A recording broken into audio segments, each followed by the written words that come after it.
Why do we need more churches? Even with my friends who are very devout followers of Jesus, they ask that question in the United States especially. If you're global, you may not get asked that quite as often. But in the United States, people will say there's a church building on every corner. But the answer to that question is simply this. Today's church is not enough. When we think just typically by the numbers, currently there are about 330,000 churches of some type of Christian background in the United States. We do this with other groups that we work with at Stadia. We ask, so how many churches belong to your tribe? And give us that number.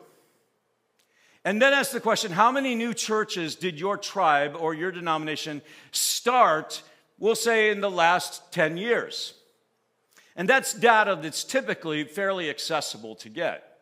Now, what we've learned is that if a denomination or tribe, or let's just use the whole 330,000 churches, if 2% of that total number is being started every year, then that tribe or denomination is actually dying. If it's 1%, it's in deep trouble. So let me go to the higher side.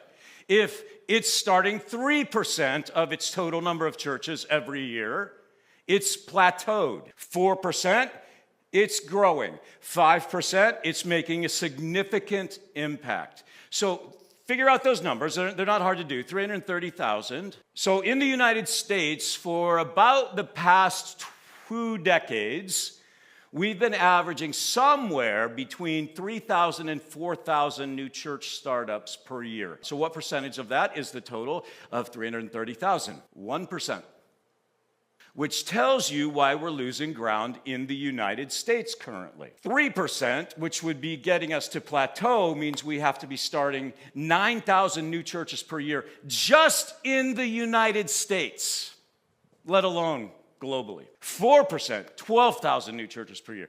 Daunting numbers. But not if we commit to multiplication. Not if you say, I will be committed throughout my life to seeing the church multiply regardless of the position I'm in. If I'm a business person sitting in the church, I will help lead that church to have a vision for multiplication. I will help finance the church to have a vision for multiplication. If you are leading the church, if you're in children's ministry, multiplication of the church absolutely matters. That's just the numbers.